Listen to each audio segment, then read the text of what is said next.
बाह जिन्ना दी पकड़िए, सिर दीजिए बाह न छोड़िए। तेग बहादुर बोल्या, धर पाइए धर्म न छोड़िए। नमस्कार दोस्तों, मैं आपका दोस्त बजरंग प्रजापति एक बार फिर से आपके सामने हाजिर हूं एक और ऐतिहासिक किस्सा लेकर। आज हम जिन महान आत्मा की बात कर रहे हैं उन्हें गुरु तेग बहादुर के नाम से जाना जाता है, जो कश्मीरी पंडितों की रक्षा के लिए शहीद हो गए। सिखों के 9वें गुरु गुरु तेग बहादुर साहिब, जिन्हें हिंद की चादर भी कहा जाता है, मानवता की रक्षा के लिए हंसते हंसते कुर्बान हो गए। सभी जानते हैं कि कैसे गुरु तेग बहादुर साहिब जी को औरंगजेब के आदेश पर चांदनी चौक में शहीद कर दिया गया था। उन्होंने औरंगजेब का धर्म अपनाने से इनकार कर दिया था। कैसे शुरू हुई गुरुजी की शहादत की कहानी और कैसे हुआ अंत, आइए इस वीडियो के माध्यम से जानने की कोशिश करते हैं। पंजाब के अमृतसर में जन्मे गुरु तेग बहादुर जी के बचपन का नाम त्यागमल था। उनके पिता का नाम गुरु हरगोविंद सिंह था।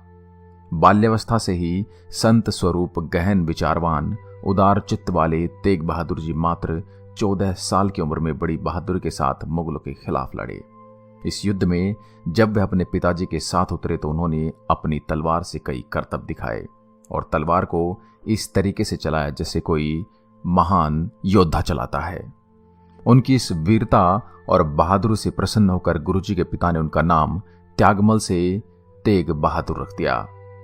इस दौरान उन्होंने गुरुबाणी के साथ साथ धर्म ग्रंथों, शास्त्रों और घुड़सवारी की शिक्षा भी प्राप्त की। आगे चलकर उन्हें गुरु गद्दी सौंपी गई। विवाह के बाद उनके घर एक बेटे ने जन्म लिया, जिसे बाला प्रीतम नाम दिया गया। अपने पिता और दादा की तरह ये भी बहादुर थे। इस कारण बहादुरी को देखते हुए इनका नाम भी बदलकर गुरु गोविंद सिंह रख दिया गया। प्रोफेसर साहिब सिंह जीवन वृतांत श्री गुरु तेग बहादुर साहिब जी में लिखते हैं कि इतिहासकारों के अनुसार औरंगजेब किसी भी धर्म को अपने से ऊपर नहीं देखना चाहता था। वह अक्सर अपने दरबार में एक विद्वान पंडित को बुलाया करता था, जो उसे गीता के श्लोक पढ़कर सुनाते थे। लेकिन पंडित बीच बीच में कुछ श्लोक छोड़ दिया करता था। वह जो श्लोक छोड़ता था उसमें हिंदू धर्म की महानता के बारे में लिखा हुआ था। चूंकि औरंगजेब किसी धर्म को अपने से बढ़कर नहीं देखना चाहता था, इसलिए पंडित वह श्लोक छोड़ दिया करता था। एक दिन पंडित बीमार हो गया और औरंगजेब को गीता सुनाने के लिए उसने अपने बेटे को भेज दिया, लेकिन उसे उन श्लोकों के बारे में बताना भूल गया जिनका अर्थ वह नहीं करना चाहता था।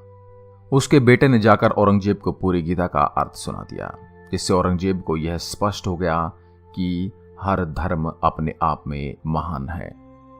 यह सुनकर उसके सलाहकारों ने उसे सलाह दी कि वह सबको इस्लाम धारण करवा दे। औरंगजेब को यह बात समझ में आ गई और उसने सबको इस्लाम धर्म अपनाने का आदेश दे दिया। औरंगजेब ने लोगों के सामने 2 शर्तें रखी कि या तो वह इस्लाम कबूल कर लें या फिर मरने के लिए तैयार हो जाएं। साहिब सिंह जी अपनी किताब में लिखते हैं कि पूरे उत्तर और पूर्वी भारत में औरंगजेब के हुक्म से धर्म परिवर्तन की लहर चल पड़ी। उस वक्त कश्मीर में बेहद विद्वान पंडित रहते थे। एक तरह से यह कहा जा सकता था कि कश्मीर पंडितों का गढ़ था। उन दिनों औरंगजेब की तरफ से शेर अफगान खान कश्मीर का सूबेदार हुआ करता था। औरंगजेब के आदेश के अनुसार उसने भी तलवार के दम पर कश्मीरी पंडितों को मुसलमान बनाना शुरू कर दिया। इससे पहले कश्मीरी पंडितों ने गुरु नानक देव जी से लेकर गुरु तेग बहादुर साहिब जी के बारे में यह बातें सुन रखी थी कि वह लोगों की मदद करते हैं और उन्हें आत्मनिर्भर बनाते हैं। इसलिए उन्होंने सोचा कि क्यों न मुगलों के आगे अपना सिर झुकाने से बेहतर वह गुरु तेग बहादुर सिंह जी की शरण में जाकर उनसे मिलें। ऐसे में कुछ विद्वान पंडितों का समूह गुरुजी से मिलने के लिए आनंदपुर साहिब पहुंचा और इस समस्या पर गुरुजी के साथ संवाद किया। उन्होंने गुरुजी से कहा कि इस्लाम धर्म स्वीकार करने के लिए उन पर दबाव बनाया जा रहा है और न करने वाले को तरह तरह की यातनाएं दी जा रही हैं। हमारी बहू बेटियों की इज्जत को खतरा है। जहां से हम पानी भरते हैं वहां हड्डियां फेंकी जाती हैं। हमें बुरी तरह से प्रताड़ित किया जा रहा है और मारा जा रहा है। कृपया आप हमारे धर्म को रक्षण प्रदान करें। जब कश्मीरी पंडित गुरुजी को अपनी पीड़ा सुना रहे थे तो गुरु तेग बहादुर साहिब ने कहा कि कमजोरों में जान और दिलेरी डालने के लिए यह जरूरी है कि इस धर्म परिवर्तन को रोकने के लिए अपना शीश औरंगजेब को पेश किया जाए। यह सब बातें पास खड़े 8 वर्षीय गोविंद सिंह जी सुन रहे थे। वह पिताजी के कुर्बानी वाले वाक्य को सुनकर जरा भी नहीं घबराए और उनके इस फैसले का समर्थन किया। इस बात को सुनकर वहां मौजूद कश्मीरी पंडितों और अन्य लोगों ने कहा कि अगर आपके पिताजी बलिदान दे देंगे तो आप यतीम हो जाएंगे और आपकी मां विधवा हो जाएंगी। बालक गोविंद सिंह जी ने कहा कि अगर मेरे अकेले के यतीम होने से लाखों लोग यतीम होने से बच सकते हैं तो मेरे अकेले के यतीम हो जाने में कोई बुराई नहीं है। मेरी मां के विधवा होने से लाखों मां विधवा होने से बच सकती हैं तो यह मुझे स्वीकार है। यह सुनकर गुरु तेग बहादुर ने पंडितों से कहा कि जाकर औरंगजेब से कह दो, अगर गुरु तेग बहादुर ने इस्लाम धारण कर लिया तो हम भी कर लेंगे, और अगर तुम उनसे इस्लाम धारण नहीं करा पाए तो हम भी इस्लाम धारण नहीं करेंगे। गुरुजी का जवाब औरंगजेब तक पहुंचा दिया गया और उसने इस बात को स्वीकार कर लिया। कश्मीरी पंडितों की बात सुनने के बाद गुरुजी अपने 5 खास सेवक भाई मतीदास, भाई दयाला, भाई गुरदित्ता, भाई उदा और भाई जैता जी के साथ आनंदपुर साहिब से चल पड़े। बीच बीच में जहां कहीं उन्हें लोग पानी से परेशान दिखे, उन्होंने उनके लिए कुएं खोदे और बावलियां बनाई। उनके एक एक पल की खबर औरंगजेब तक पहुंच रही थी। गुरु तेग बहादुर साहिब के निडर औरंगजेब के पास आने और लोगों की मदद करने की बात से औरंगजेब विचलित हो उठा और उसने तेग बहादुर जी को उनके साथियों के साथ तुरंत गिरफ्तार करने का फरमान जारी कर दिया।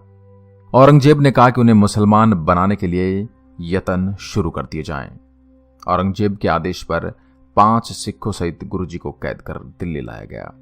औरंगजेब के हकामों ने गुरु तेग बहादुर साहिब को मुसलमान बनाने के लिए कई तरह के लालच दिए और भयानक मौत देने की बात कहकर डराने की कोशिश भी की। बावजूद इसके गुरु तेग बहादुर साहिब जी के दिमाग में केवल एक ही बात थी कि अपना शीश कलम करके कश्मीरी पंडितों को बचाया जाए और कमजोर लोगों में फिर से हिम्मत भरी जाए। जब गुरुजी ने धर्म परिवर्तन करने से इनकार कर दिया तो औरंगजेब ने दूसरा हुक्म जारी किया कि गुरु तेग बहादुर का कत्ल कर दिया जाए और उनके जिस्म के टुकड़े टुकड़े कर शहर के चारों ओर लटका दिए जाएं। गुरुजी को डराने के लिए पहले उनके भाई मतीदास जी को जिंदा आरे से चीर दिया गया और फिर भाई दियाला को उबलते पानी की देग में डालकर शहीद कर दिया गया। इस जुर्म के बाद भी गुरुजी घबराए नहीं और अंत में 11 नवंबर 1675 को गुरुजी को चांदनी चौक में तलवार से शहीद कर दिया गया। आज इसी जगह पर गुरुद्वारा शीशगंज साहिब मौजूद है। औरंगजेब का आदेश था कि इनका अंतिम संस्कार न किया जाए। हालांकि सिपाहियों की आंख में धूल झोंक कर भाई जेता जी उनके शीश को उठाकर घोड़े पर सवार होकर आनंदपुर साहिब की ओर चल पड़े। गुरुजी का शीश गायब हुआ देख सिपाही ने उनके धड़ के पास पहरा लगा दिया। ऐसे में लखी नाम के एक व्यापारी ने गुरुजी के धड़ को उठाया और अपने गांव रकाबगंज ले गया। वहां ले जाने पर उसने गुरुजी के धड़ को अपने घर में रखकर अपने पूरे घर को आग लगा दी।